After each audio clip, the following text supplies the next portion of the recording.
Central elections ఉన్నాయి కదా, so ఏ party వస్తుంది అనుకుంటున్నారు, గెలుస్తుంది అనుకుంటున్నారు? జగన్. ఎందుకు మేడం, రీజన్ ఏది? ఎడ్యుకేషన్ సిస్టమ్ బాగుంది, medical system, medical colleges, hospitals, okay, and పీపుల్కి సంక్షేమ పథకాలు రీచ్ అవుతుంది. గ్రౌండ్ లెవెల్లో ప్రజలందరికీ కూడా ఆ పథకాలు అందాయా, సక్సెస్ అయ్యాయి అనుకుంటున్నారా? మరి ప్రతిపక్ష పార్టీలు ఎందుకు అంత కొంచెం వ్యతిరేకం చేస్తున్నారని మీరు అనుకుంటున్నారు? పొలిటికల్గా ఎలా అపోజ్ చేయాలో తెలియక వితౌట్ ఎనీ ప్రూఫ్ అట్లా వ్యతిరేకం చేస్తున్నారు. వ్యతిరేకించడం అంటే ప్రూఫ్ లేకుండా ఏదో ఒక నిర్ణయాలను నిందించడం. మరి జగన్ గారు ఒంటరిగా వస్తారు కదా, గెలుస్తారంటారా? అవతల చూస్తే టీడీపీ, జనసేన ఇవన్నీ కలిసి వస్తున్నాయి కదా.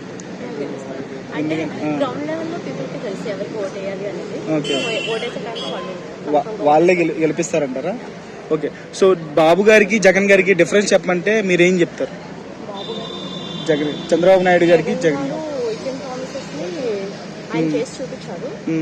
బాబు గారు లాస్ట్ టైం ప్రామిస్ చేశారు, ఉద్యోగ వృద్ధి ఇస్తాను, గవర్నమెంట్ ఫామ్ చేసిన తర్వాత జాబ్స్ ఇస్తాను అని చేయలేదు. సో ఈసారి ఎంతమంది వచ్చినా మళ్ళీ జగన్ గారు ఖచ్చితంగా గెలుస్తారంటారా? పోయినసారి జగన్ గారికి 151 సీట్లు వచ్చినాయి మేడం, భారీ మెజారిటీ వచ్చింది.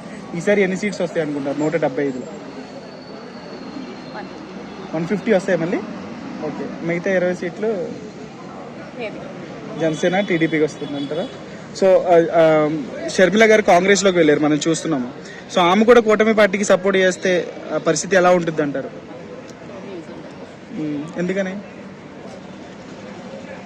అంటే అంత లేదంటారా? అంత ఇంపాక్ట్ లేదా? ఆమె అంటే ఇంపాక్ట్ చేయలేదు.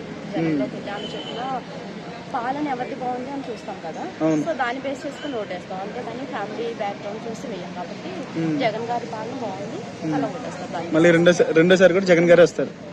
Okay, thank you madam.